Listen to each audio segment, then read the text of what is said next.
Pada tahun 2003, seorang filosof sekaligus juga ilmuwan, Pak Bostrom, itu memicu kontroversi di kalangan para filosof dan para ilmuwan secara umum ketika beliau mengemukakan sebuah gagasan tentang dunia simulasi yang sebenarnya ide ini tercetus dari ide-ide yang sebelumnya, bahkan di film anime gitu ya, atau yang semacam itu, atau di film Matrix itu sudah ada.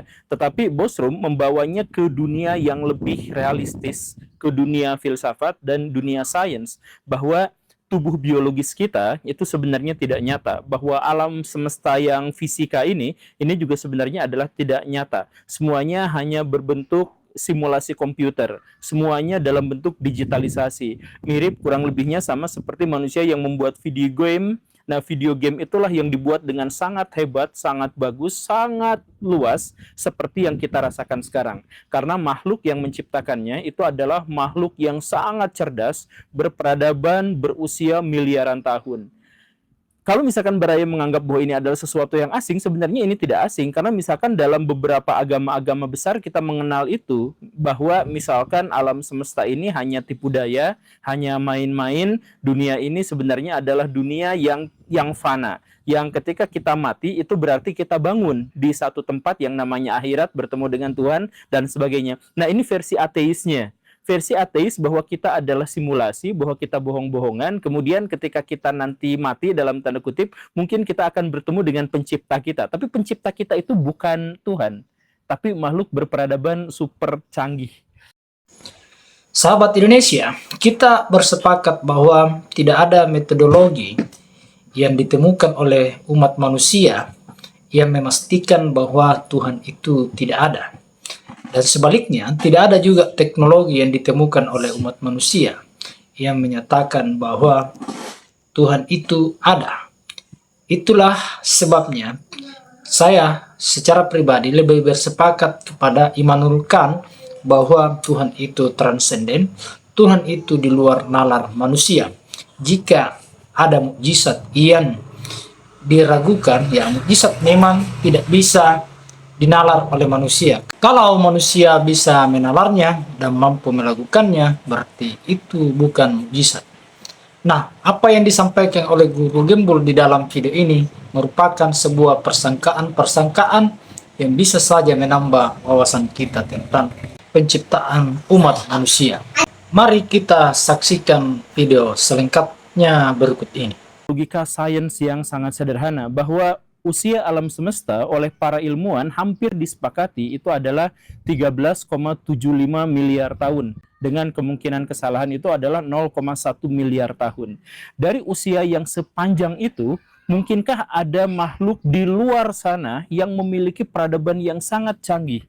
Dan peradaban itu dimulai dari miliaran tahun yang lalu sehingga eksis sampai sekarang dan akhirnya mengakumulasikan pengetahuan dan kesadaran sampai sedemikian rupa sampai akhirnya menciptakan peradaban yang sangat luar biasa. Dan kemudian mereka menciptakan simulasi komputer dan akhirnya jadilah kita. Nah, itu kan asumsi dasarnya itu begitu. Kemudian kita tambahkan misalkan bahwa usia bumi sampai sejauh yang kita ketahui itu adalah 4,6 miliar tahun saja. Sedangkan peradaban manusia atau menghasilkan manusia cerdas dengan kapasitas otak yang seperti ini membutuhkan evolusi hanya 3 juta tahun saja. Jadi ketika usia bumi 4,6 miliar tahun, tetapi untuk bisa berevolusi menjadi makhluk cerdas seperti manusia itu hanya dibutuhkan 3 juta tahun, maka seharusnya ada kehidupan-kehidupan lain yang memiliki kecerdasan yang hidup sebelum kita dan mencapai kecerdasan seperti yang kita kenal sekarang gitu. Kan begitu ya. Sampai hari ini saja, detik ini, itu diperkirakan ada sekitar 1 triliun sel makhluk hidup yang ada di bumi. Dan kalau misalkan dari 1 triliun sel makhluk hidup yang ada di bumi itu, kemudian ada kesempatan di antara mereka, 1 di antara 1 triliun kesempatan di antara mereka yang bisa berevolusi dalam waktu 3 juta tahun, maka menghasilkan makhluk cerdas seperti yang kita sekarang, artinya mungkin saja ada kecerdasan-kecerdasan dan peradaban-peradaban yang sudah ada sebelum peradaban modern ini. Kita bahas di episode yang lampau, kemungkinan itu begitu terbuka. Nah, dalam episode apa ya kemarin itu hipotesis Silurian. Jadi hipotesis Silurian itu adalah bahwa di zaman Silur ada kehidupan cerdas yang sebenarnya sangat besar, tetapi sekarang tidak lagi meninggalkan jejak-jejaknya gitu, sehingga kita tidak mengetahui itu. Nah, di episode ini kita akan lanjutkan pada kemungkinan yang lain, bahwa kan kalau misalkan dalam hipotesis Silurian itu dikatakan bahwa makhluk cerdas itu punah. Entah bagaimana ceritanya, tapi makhluk cerdas itu punah. Nah, dalam hipotesis yang baru kita bahas itu adalah hipotesis dunia simulasi. Makhluk cerdas yang sudah ada di bumi miliaran tahun yang lalu itu tidak punah justru, tetapi dia terus-terusan berkembang sampai sekarang.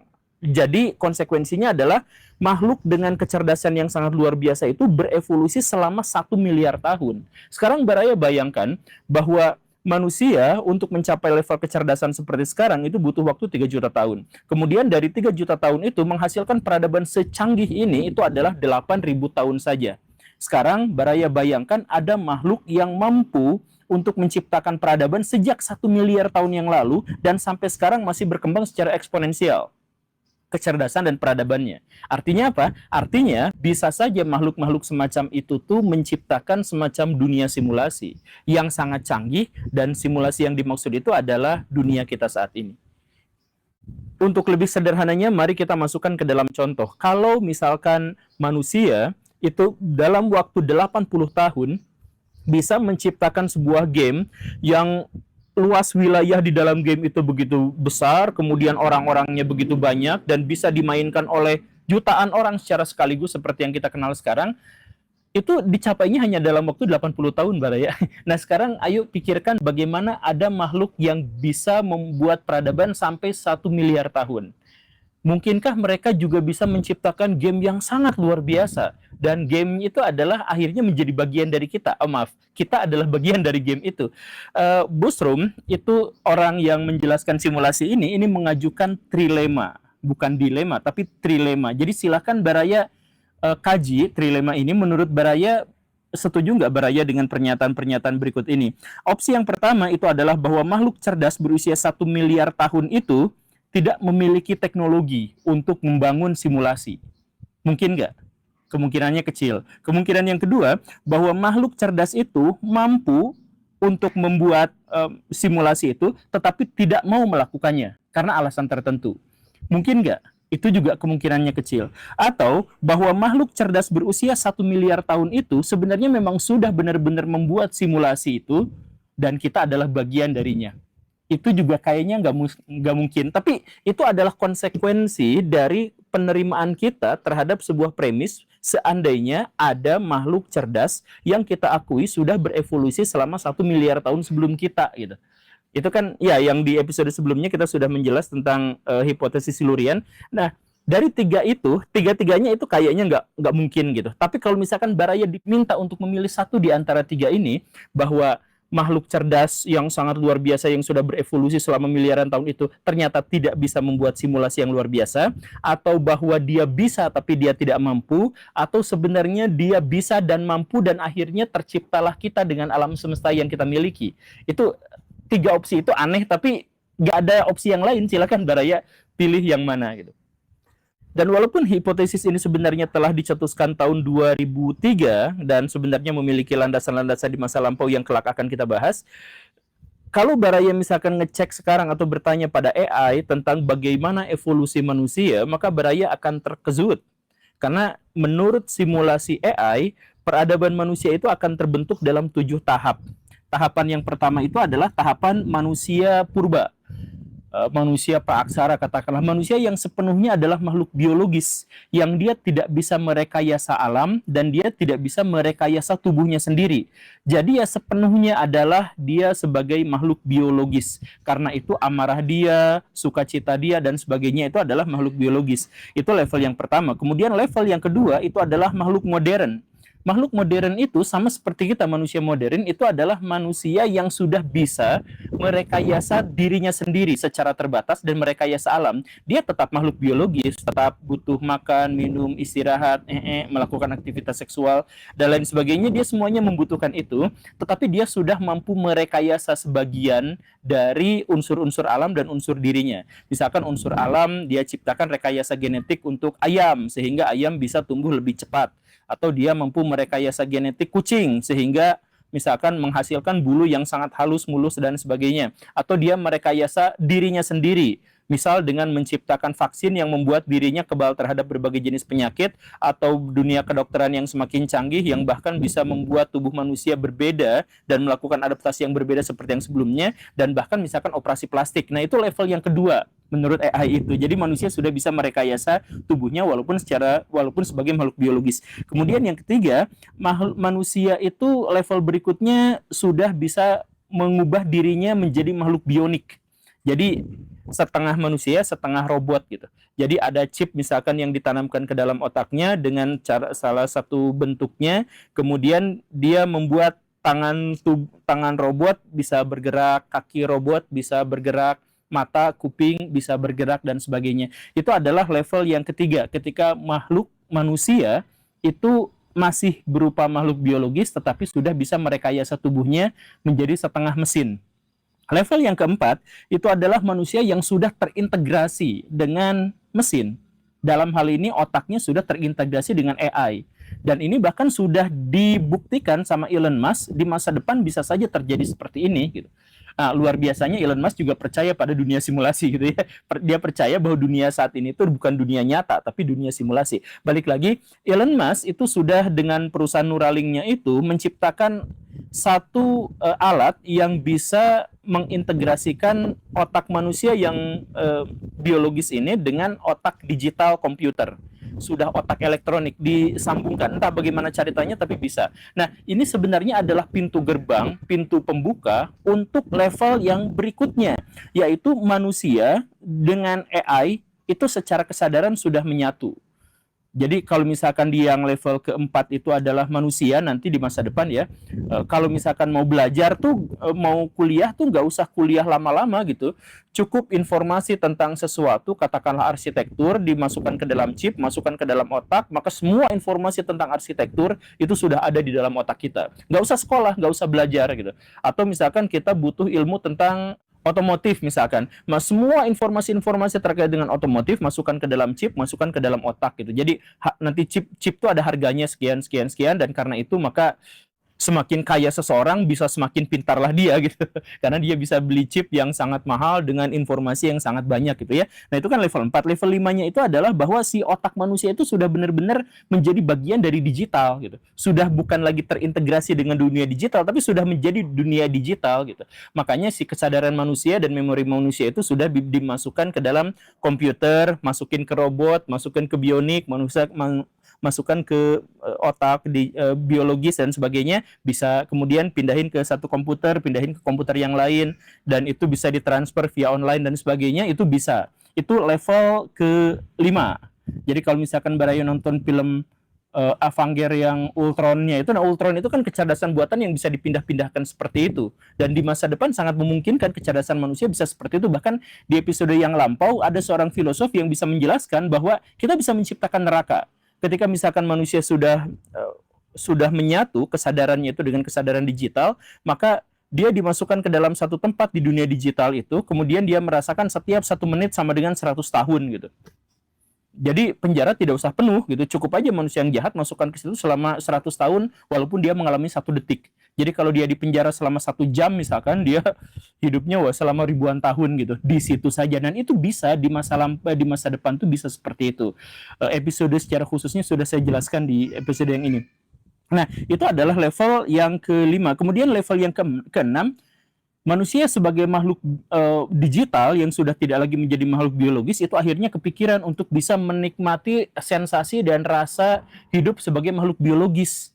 Kan kalau misalkan eh, kita sudah menjadi makhluk digital, kita itu nggak bisa menikmati enaknya makanan, kecuali hanya simulasi-simulasi dalam otak. Kita nggak bisa lagi menikmati aktivitas seksual. Itu semuanya sudah digantikan sama simulasi otak gitu, di akal pikiran saja gitu. Karena tubuhnya sudah bisa berganti ke sana ke sini gitu. Nah, kalau sudah seperti itu rasanya seperti apa? Nah, makhluk itulah yang kemudian berpikir bahwa saya harus menciptakan sebuah dunia simulasi di mana kita kembali kepada makhluk biologis gitu. Nah, itu level ke-6, level ke-7 itulah yang pada akhirnya mereka menciptakan kita sebagai manifestasi dari keinginan mereka untuk kembali ke masa lalu. Jadi kita tuh sebenarnya bukan hidup di masa sekarang, kita tuh hidup di masa depan, tapi kemudian merasakan simulasi kehidupan seperti zaman sekarang gitu.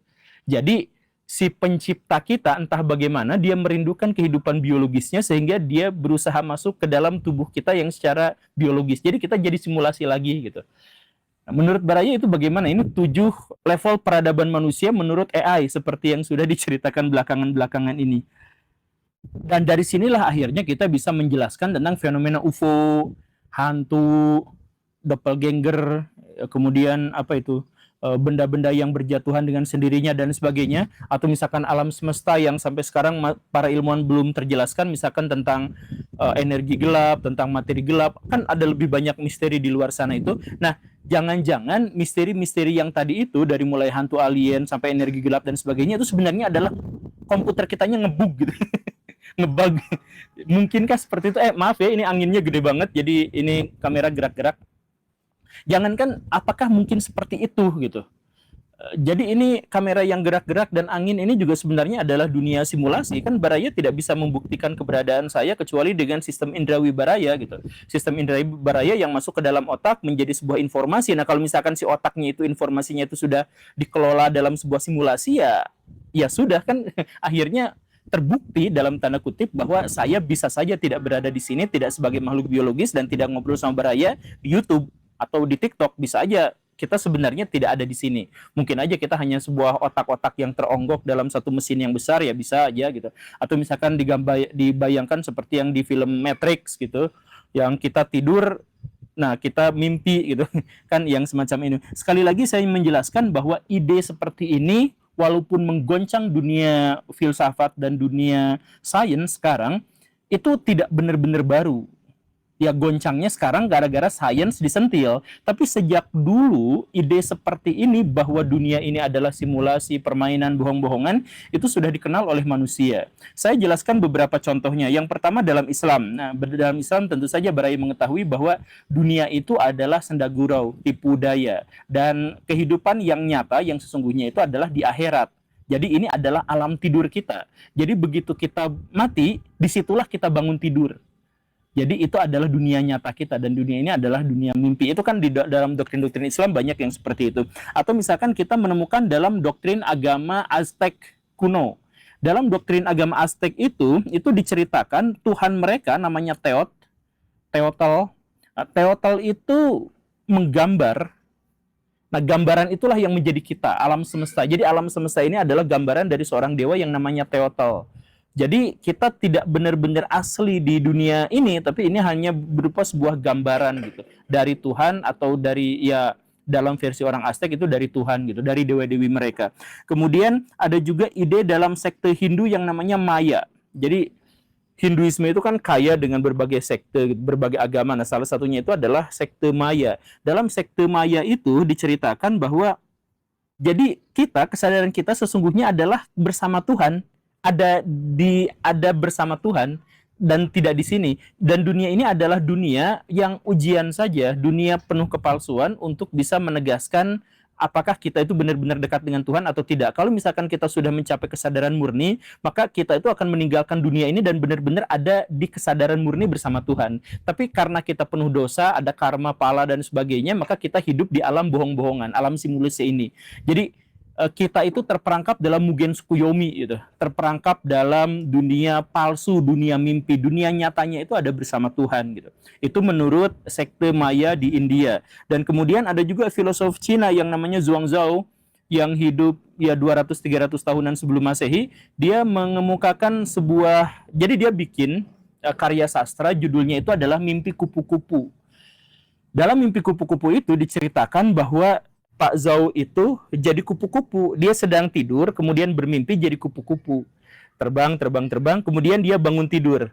Dan dia merasa bahwa, oh ternyata saya bukan kupu-kupu. Oh, baru nyadar bahwa selama ini yang barusan saya jadi kupu-kupu itu mimpi gitu. Saya sebenarnya ya orang. Oh iya benar saya orang gitu. Tapi kemudian dalam sastra itu dia mikir juga, jangan-jangan di alam mimpi saya sebagai kupu-kupu itu dunia nyata saya. Dan dunia mimpi saya itu adalah kehidupan yang sekarang gitu. Mungkinkah jadi mana yang benar-benar terbukti apakah manusia sedang mimpi jadi kupu-kupu atau kupu-kupu sedang mimpi jadi orang. Nah, karya sastra itu menjelaskan ya nggak ada yang bisa membuktikan apapun. Ini pada kemungkinan yang lebih pasti justru adalah kita dengan benda dan alam material dan alam ide sebenarnya adalah ada dalam satu kesatuan gitu, dan seterusnya dan seterusnya. Nah, kalau misalkan kita melihat bahwa orang-orang di masa lalu dengan agama-agama mereka yang barusan sudah saya jelaskan itu membuka kemungkinan bahwa dunia ini simulasi, mungkinkah sebenarnya mereka itu adalah orang yang mampu menyelami kesadaran puncak sedemikian sehingga dia tuh mampu membobol, menembus alam semesta palsu ini. Kemudian pas udah bener-bener mau menembus, kemudian ini ketahuan ngebug, ayo kita tutupin lagi gitu sama si makhluk cerdas yang menciptakan kita. Ditutupin lagi sehingga informasi yang mereka terima itu hanya setengah. Tapi mereka itu berhasil menyadari bahwa dunia ini hanya simulasi, dunia ini hanya bohongan. Dan dunia ini aslinya itu tidak seperti ini. Kita ada sebuah makhluk yang ditonton oleh begitu banyak orang atau sedang dipermainkan sama begitu banyak orang berkesadaran tinggi di masa depan gitu. Ya versi yang lebih ekstrim dari The Truman Show gitulah di film itu gitu ya. Saya tidak memaksa Baraya untuk percaya dengan ini karena ini sekali lagi juga hanya disebut sebagai hipotesis gitu. Cuman hipotesis ini sekarang sedang dipertentangkan, sedang bikin keributan karena secara logika mungkin saja dunia semacam ini tuh memang nyata gitu. Nah, Elon Musk pun termasuk orang yang sangat percaya bahwa dunia ini adalah simulasi. Makanya dia bertekad untuk bikin Neuralink, mengintegrasikan antara AI dengan otak manusia.